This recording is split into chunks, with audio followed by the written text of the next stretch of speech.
자, 그리고 공수처가 성탄절이죠. 25일에 윤 대통령한테 피의자 조사를 받으라고 통보를 한 상황입니다. 대통령이 과연 이 조사를 받을까요? 안 받을 것 같아요. 그렇겠죠. 통보 형식의 조사는 안 받을 것 같고 네. 본인이 통보할 것 같아요. 본인이 어떻게? 그냥 공수처라든지 나는 내년 1월 한 5일 날 나갈게. 뭐 이런 식으로. 골라서 네. 날짜도 고르고. 그렇죠. 그냥 이렇게 소환되는 그런 형식을 못 참는 것이 아닌가 좀 네. 그런 생각이 드는데 성탄절이면은 공수처가 상당히 배려한 거잖아요. 휴일이기 때문에 여러 뭐 공수처에서 극소수의 인원들만 있을 거고 네. 경호상으로도 상당히 좀 배려해 준 건데 이것까지 어쨌든 안 받겠다라고 하면 상당히 무책임하고 비겁한 대통령의 모습을 또 한 번 국민들이 보고 분노를 더 많이 이제는 국민들께서 경노하실 것 같다. 국민들이 경노한다. 네, 그런 생각이 듭니다. 이미 경노해 계시죠. 알죠. 네. 하늘 끝까지 미쳤죠. 지금. 그럴 만한 상황이 벌어졌고 공수처와 경찰이 참여하는 공조수사본부가 윤 대통령의 통화 내역을 또 확보했다고 합니다. 그런데 이게 보안 처리가 된 비화폰이 아니라 일반 휴대전화였다고 하는데 좀 유의미한 부분을 찾아낼 수가 있을까요? 뭐 이게 그러니까 지난번에 그 최상병 네. 그 특검 전에 이제 군사법원에서 통화 내역을 다 확인해 준 거 있었잖아요. 네네. 그래서 그거랑 비슷하게 될 것 같아요. 그러니까 사실 그런데 그때보다는 훨씬 더 그 최상병 사건 같은 경우에는 굉장히 급박하게 이뤄져가지고 대통령이 또 휴가 중인 부분도 있어가지고 다 개인 휴대전화로 막 이렇게 썼는데 네네. 이거는 아마 굉장히 많이 비화폰을 썼을 거예요. 그래서 휴대전화, 개인 휴대전화에서 이거를 유의미하게 좀 찾아내기는 좀 힘들 수도 있겠다라는 생각이 들어요. 네. 그 최상병 특검 때보다는. 그런데 긴박하게 돌아갈 때는 아마 썼을 수도 있겠다. 대통령이. 뭐 이 생각이 듭니다. 그래서 뭐 이거라도 일단은 확보를 해서 분석을 해야죠. 근데 뭐 내용이 있는 건 아니니까 이것도 결국은 그 시간에 왜 통화했냐, 무슨 내용했냐 또 다 불러가지고 또 하나씩 이제 서로 맞춰봐야 되는 거잖아요. 네, 뭐 네. 그런 상황인 것 같아요. 그래서 결국은 이제 비화폰이 좀 더 중요하다고 생각합니다. 그리고 여기 군사 이 대통령뿐만 아니라 이 군 관계자들도 어쨌든 비화폰으로 전부 다 했다라는 네네. 거고 비화폰이 확보가 안 됐을 때는 좀 나중에 통화하거나 막 이랬다라는 것도 언론 보도로 나왔거든요. 네. 그래서 빨리 군에서 지금 대통령실 압수수색을 해야 되는데 지금 못 하고 있는 게 그게 좀 개인적으로 좀 많이 안타깝습니다. 네. 그래도 확보를 못한 것보다는 일반 휴대전화라도 있으면 조금 뭐 이런저런 정황들이 나올 수는 그렇죠. 예. 있겠죠. 근데 이제 경찰이나 검찰에 가서 예. 통화 내역을 이렇게 조사 받아본 저로서는 예. 이게 상당히 힘든 거라고 보여져요. 왜냐하면은 전화번호만 나와 있어요. 전화번호, 네. 일시, 시간 이 정도만 나와 있거든요. 네. 그러면은 경찰에서 이걸 확보하게 되면은 이게 다 대조해 봐야 돼요. 그 전화번호를 누군지. 그게 또 쉽지가 않잖아요. 네. 그리고 무한정으로 1년치 통화 내용 이렇게 영장 안 내주거든요. 그냥 뭐 하루, 이틀 아니면 뭐 몇 시간 이렇게 하기 때문에 예. 이거를 통해서 유의미한 부분 찾아내는 것은 쉬워 보이지가 않는다. 또 그런 생각도 듭니다. 그렇군요. 좀 이제 받아보니까 안 거예요. 아니, 평소에 도대체 무슨 잘못을 하고 다니는 거야. 죄송합니다. 맨날 전화번호 이렇게 법 없이 살겠습니다. 진짜 법 없이 막무가내로 사는 거 아닙니까? 아니, 진짜? 법 없이 살도록 열심히 노력하겠습니다. 너무 막무가내 고소고발 당하시는 것 같아요. 자, 그리고 공수처에서는 이제 대통령이 출석하든 안 하든 이것과는 무관하게 조사 준비에 총력을 다하고 있다. 할 일을 하고 있겠다 이렇게 얘기를 했는데 과연 공수처가 뭐 얘기를 했던 것처럼 뭐 긴급 체포라든지 이런 걸 할 수가 있을까요? 이게 그냥 관저에 계시는데 경호원들이 지키고 있기 때문에 네. 아무리 뭐 긴급 체포하러 간다고 해서 안 될 거고 이럴 수는 있겠죠. 조율해가지고 이제 공수처에 나와가지고 조사를 네. 받아요. 네. 그때 결정적인 뭔가가 딱 드러났다. 증거 확보됐다. 긴급 체포 거기서는 할 수가 있겠죠. 근데 이제 그냥 무작정 긴급 체포는 어렵지 않을까 그런 생각이 네. 듭니다. 근데 이런 상황 너무 불행하잖아요, 진짜. 예. 그렇긴 합니다. 그러니까 어쨌든 대통령이. 공수처가 지금 뭐 단계를 좀 밟아 나가는 것 같아요. 네. 그리고 이렇게 윤석열 대통령이 본인이 법적 정치적 책임을 지겠다, 다 하겠다라고 했지만 안 하고 있잖아요. 네. 이게 좀 너무 명확하게 좀 드러나는 거고 이게 결국은 탄핵에도 안 좋게 이제 영향을 미칠 거예요. 당당하게 뭐 주사 맞겠다 해놓고 안 하고 예전에 95년에 그때 전두환 노태우 그때가 저는 생각이 나는데 네. 이게 지금으로 따지면은 김용현이 약간 노태우 같은 포지션인 것 같아요. 그러니까 2인자 지금 네. 그리고 전두환은 지금 1인자 이제 윤석열 같은 포지션인데 그때도 노태우는 검찰에서 수사 받으라고 하니까 출석을 했어요. 네. 근데 전두환은 95년에 12월 초였나 그랬는데 수사 안 받겠다라고 끝까지 버틴기다가 체포됐어요. 그때. 네. 그때 연희동에서 아마 합천으로 자기 고향집으로 내려갔는데 네네. 거기서 아마 체포가 됐던 걸로 기억을 하는데 지금은 이제 다르죠. 사실은 관저에 머무 꽁꽁 숨어 있으니까 그렇긴 한데 결국은 칼을 빼들지 않을까 저는 그렇게 봐요. 네. 결국은 칼을 빼들고 할 수 있다. 그러니까 할 수 있다라는 게 체포영장을 받아가지고 집행을 하려고 하면은 경호처가 막고 이 상황이 한번은 보여줘야 되는 게 공수처가 지금 수사할 수 있는 게 네. 이상민 행안부 장관하고 윤석열 대통령 그리고 예. 나머지는 다 검찰하고 경찰이 지금 수사를 네. 하고 있어요. 예. 신병 확보를 한 게 김용현 이를테면 뭐 이진우 수방사령관, 곽종건 특전사령관 막 이 뭐 여인영 방첩사령관 이거는 다 검찰이 다 지금 구속시켜 놓은 상황이고 네. 서울경찰청장, 경찰청장은 경찰이 이 두 사람 확보하는 상황이에요. 그러니까 공수처가 할 수 있는 거라고는 이상민은 아직 구속이 안 되고 그냥 피의자로 조사만 하고 있고 그러면 윤석열을 구속을 안 하면은 공수처는 여기 무능하다라는 얘기를 또 들을 거예요. 그러니까. 네. 그리고 어차피 여기서 신병 확보해서 수사를 해야 한 다음에 기소할 때는 검찰에 넘겨야 되거든요. 네, 또 맞아요. 뭐 이런 상황이다 보니까 공수처는 무조건 할 수밖에 없다. 제가 보기엔 그 타이밍만 재고 있는 것 같아요. 그래서 네. 그래서 두 번째 25일이 공수처 기준으로 두 번째고 네. 세 번째는 영장 발부 받아가지고 쳐들어갈 수도 있겠다. 네.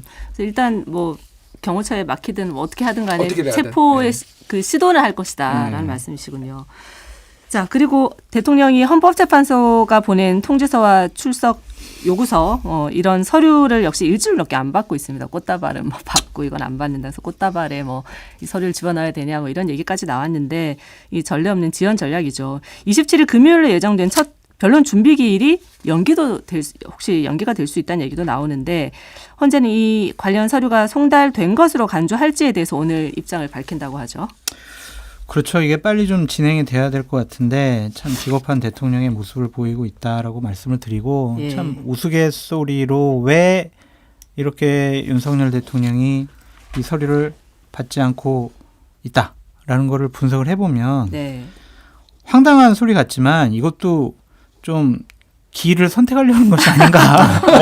언제 받아야 나에게 유리한 것인가. 네. 그렇게 의심이 되는 거예요, 이게. 근데 그렇게 의심할 수밖에 없는 네? 그런 일들이 너무 많이 벌어졌잖아요. 네, 그러니까 증거가 나오니까요. 이것을 언제 며칠 몇 시에 받아야 나에게 앞으로의 재판과 수사에 도움이 되고 유리할 것인가. 그런 것들을 또 많은 역술인들과 상의하는 것이 아니냐. 그런 생각도 해봅니다. 하지만 네.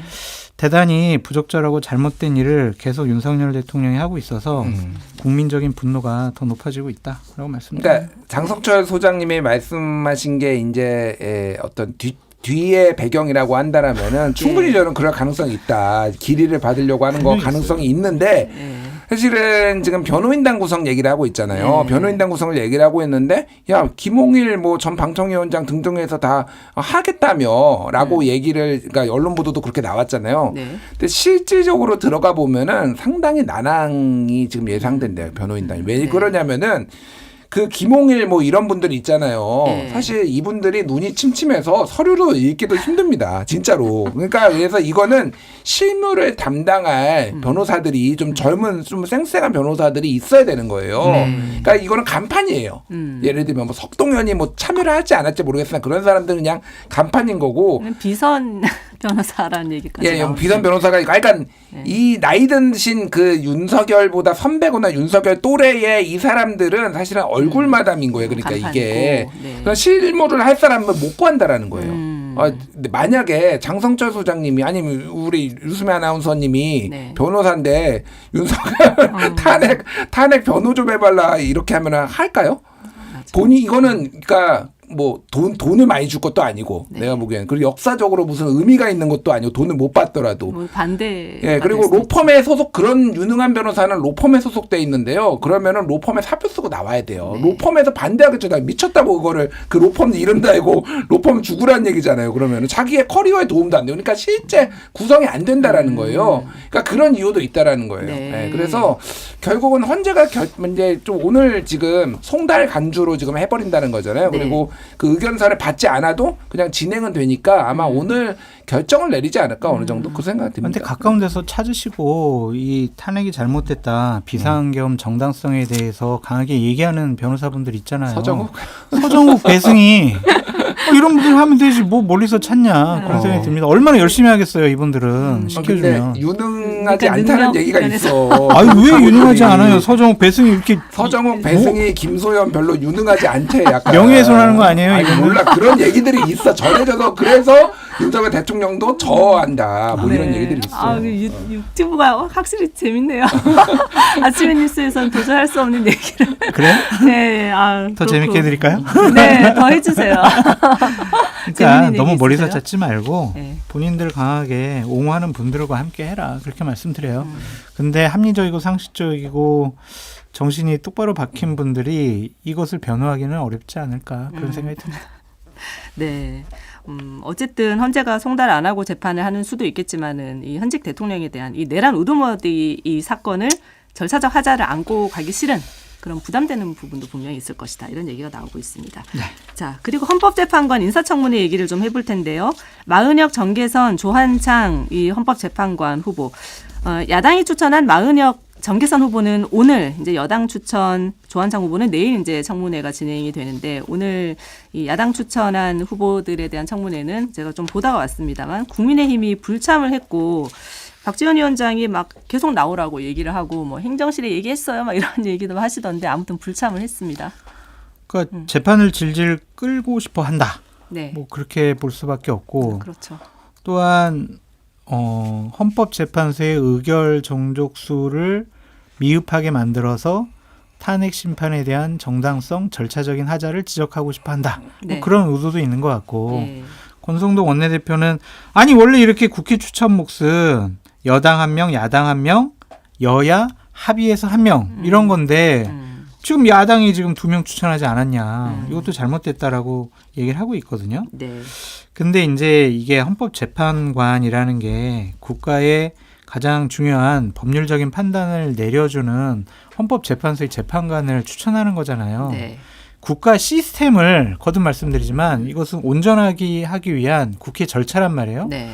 이런 것을 정치적인 이해득실 때문에 국민의힘이 불참한다라는 것은 어떠한 이유로도 명분과 타당성이 좀 없다. 그런 생각이 좀 듭니다. 일종의 공무집행 방해 이런 거 아닌가. 모르겠어요. 그건. 네.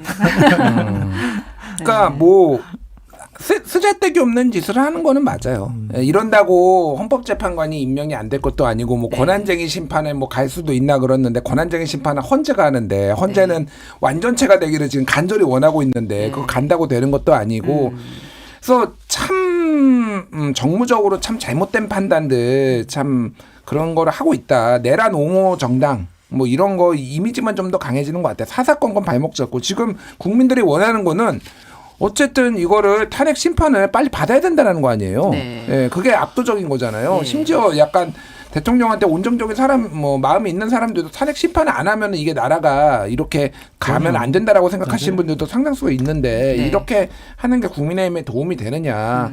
권성동 원내대표가 당을 나락으로 보내는구나 그 생각을 많이 합니다. 예. 어쨌든 이 세 후보자들이 모두 대통령 탄핵 심판이 지연돼서는 안 된다. 신속한 심리가 필요하다는 입장을 밝혔는데 특히 여당 추천 조한창 후보는 형사재판을 이유로 심판 절차를 중지할 수 있다는 규정에 대해서는 재판부 재량 사항일 뿐이다. 그렇죠. 예, 사안에 따라 형사 절차 결과를 기다리지 않고 심판을 진행할 필요도 있다라고 했습니다. 그러니까 그것도 헌법재판소에서 결정하는 사안이에요. 네. 그러니까 당연히 헌법재판소로서는 탄핵 심판을 계속 하고 싶어 한다, 해야 한다, 할 수밖에 없다. 그렇게 보여집니다. 네. 세 사람 다 무난하게 통과가 될 수 있을까요? 네, 뭐 다 통과, 지금 이거는. 민주당도 한시가 급하고 네. 국민의힘 아예 빠져 있고 네. 뭐 국민에 빠진다고 이거 막을 수 있는 거 아니거든요. 네. 그러니까 이건 빨리 될 거예요. 근데 제가 또 결국, 예. 보수파 쪽 패널이기 때문에 민주당을 좀 비판을 해야 될 것 같습니다. 예. 국민의힘에서 진짜 이 헌법재판관 추천하자고 계속적으로 몇 달 동안 얘기했는데 그때는 안 했잖아요. 네. 근데 지금 와가지고 하는 것도 민주당도 국가의 시스템을 망가뜨리는데 일조한 집단이다. 그러니까 누가 정권을 잡든 이렇게 하진 않았으면 좋겠어요. 네. 그러니까 정치적인 이해득실로 시스템을 망가뜨리는 행위는 하면 안 된다. 라는 네. 생각이 듭니다. 네. 제 비판 댓글 많이 올라와요? 또? 보이지가 않습니다. 아, 보이진 지금. 않아요? 네.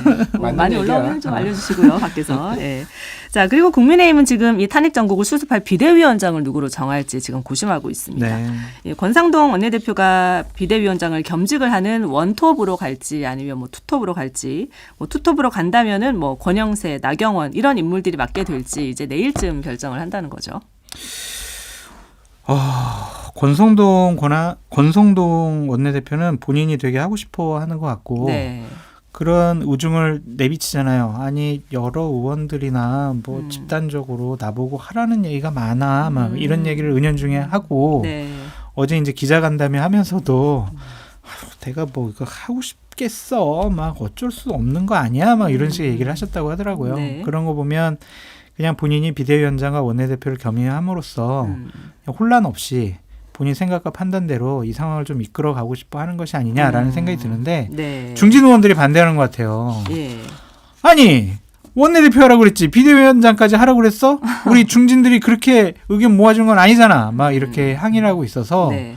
어떻게 될지 모르겠는데 A라는 사람 예를 들면 김기현 전 대표가 비대위원장 한다고 그러면 뭐 나경원 전 원내대표가 네. 안 돼 이러고 네. 나 대표가 한다 그러면 김기현 대표가 반대하고 뭐 이렇게 좀 복잡해가지고 권영세 의원이 아니면 그냥 권성동 의원이 겸임하게 되지 않을까. 왜냐하면은 이전에도 원내대표가 비대위원장 겸임한 적이 2번이나 있어요. 네. 그렇기 때문에 그런 전례와 선례를 얘기하면서 본인이 하고 싶어 할 것 같다. 하여튼 이 판국에 어쨌든 이렇게 하고 싶은 의지를 드러내는 이 분들이 그렇죠. 많은데 저는 그것도 참 어떻게 보면 대단하다. 신기하다. 네, 대단하다. 아니, 그러니까 진짜 이 와중에 지금 하고 싶어하는 것도 와 정치인은 DNA가 다르구나. 저는 그 생각이 들어요. 저라면은 진짜 안 하고 피하고 싶을 텐데 이 와중에서도 내부 권력 투쟁하고 있는 게 굉장하고. 그러니까 권성동 원톱이든 아니면 쌍권. 뭐 권영세, 권성동 투톱이든 네. 아니면 낙원 뭐 무슨 차이가 있나 솔직히 그 생각이 들어요. 다 똑같은 생각이잖아. 똑같은 생각과 어떻게 하면은 탄핵 지연시키고 어떻게 하면은 뭐 수사 지연시키고 뭐 이런 거 생각하시는 분들이잖아요. 네. 그냥 어차피 이분들이 그냥 누가 돼도 빨리 결정이나 해서 빨리 정권 문을 닫아라. 본인들이 열었으니까 본인들이 닫고 당도 뭐 내가 보니까 뭐 새로 재창당해야 될 것 같아요. 그냥 망할 것 같아요. 재창당. 그러니까. 예. 네. 근데 어쨌든 안철수 의원 같은 경우는 비대위원장은 수도권이나 충청권 의원이어야 되고 그 다음에는 친윤 색채가 였거나 없는 의원이어야 되고 또 원외보다는 당내 인사여야 된다 이렇게 얘기를 했는데 나야, 나. 나 나 안철수 나 있다고 나 이렇게 얘기하는 것 나시켜줘, 같은데 이런 네. 얘기겠죠. 그렇게 보여지네요. 아, 네. 알겠습니다. 자, 그리고 이 와중에 홍준표 대구시장은 SNS에다가요. 노마드 인생이다. 태어나서 23번째 이사한 것이 대구인데 어차피 대구시장은 뭐 내가 4년만 하고 졸업하겠다는 생각이었는데 그 시기가 더 빨라질 수 있다는 생각이 들면서 마음이 조급해진다. 돌고 돌아 제자리로 왔다고 생각했는데 또 이사를 가야 한다는 생각에 연말이 뒤숭숭하다. 이렇게 얘기를 했습니다. 이거는 어떤 뜻입니까? 대선 출마할 거야 뭐 이거죠. 네. 뭐 지금 한 여론조사를 보니까 제일 높게 나왔더라고요. 네. 그런 거 보면 이제 본인 마지막 정치 인생의 종착점을 이번에 조기 대선이 이루어지면 대구시장 그만두고 나 대선 출마할 거야. 네. 내가 그동안 여러 군데서 내가 뭐 비판도 받고 욕도 얻어먹으면서 윤석열 대통령에게 90도 폴더 인사 2번이나 하고 김건희 여사도 옹호하고 네. 이런 이유가 내가 뭔지 알아? 당원들의 마음을 사기 위한 거야. 지금은 내가 당원들의 마음을 가장 잘 살 수 있는 후보자다. 그래서 대권의 의지를 강하게 밝힌 것으로 보여집니다. 네, 일찌감치 네. 네, 밝혔다. 네. 네. 오늘 말씀 여기까지 듣도록 할까요? 한마디만 할게요. 아, 네. 대구 시정이나 잘하시라 그 생각을 드리는 게 대구 시정에 대한 만족도가 굉장히 안 좋게 최근에 여론조사에서 나왔어요. 네. 거의 꼴찌 수준이거든요. 대구에서 지금 전국 시도지사들 다 여론조사한 거 따르면은 네. 그래서 거기서도 인정 못 받는데 전국 단위로 오면 받을 수 있겠나 그 생각이 듭니다. 저는 홍 시장님의 장점은 하나 인정을 해요. 예. 어떤 게 있을까요? 너무 투명하다. 무슨 말을 하든 너무 투명하다. 이제 한동훈 그렇게 때리더니 이제는 본인이 대권 욕심을 이렇게 서슴치 않고 드러내는 게 정말 대단하신 분이다. 방자하다. 지금 대구는 파워풀 대구다. 지금 얼마나 대구가 힘이 세졌는지 아느냐? 다 죽어가고 있어요. 대구 지금.